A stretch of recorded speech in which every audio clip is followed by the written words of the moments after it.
Our next big story at 6:30, the former executive director of HealthSource Rhode Island is charged with violating the state's social host law. Christine Ferguson and her husband are accused of procuring alcohol for a group of underage kids at their Jamestown home this weekend. Eyewitness News reporter Jared Pliner has the details from the South County Mobile Newsroom.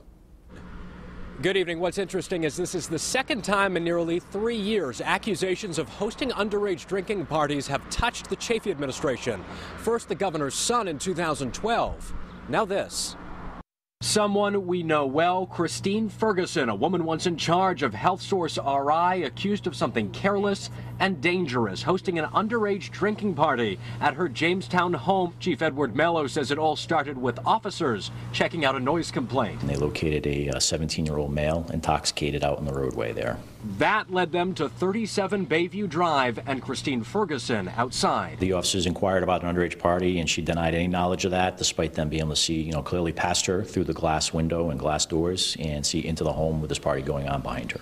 A large amount of alcohol in the home, on the countertops, on some tables, alcohol bottles, beer cans, those types of things, so that led them to further investigate that. The chief says kids scattered, 17 to 20-year-olds. Officers caught about 8 of them, called their parents. Ferguson and her husband, Frederick Glaw, meanwhile, arrested for violating the social host law. It is somewhat remarkable that you don't expect someone of relatively, assumably common sense to host this type of event. Now we're talking here about a misdemeanor offense. We, of course, went to Christine Ferguson's home today, knocked on the front door. No answer. In Jamestown with the Mobile Newsroom, I'm Jared Pliner, Eyewitness News.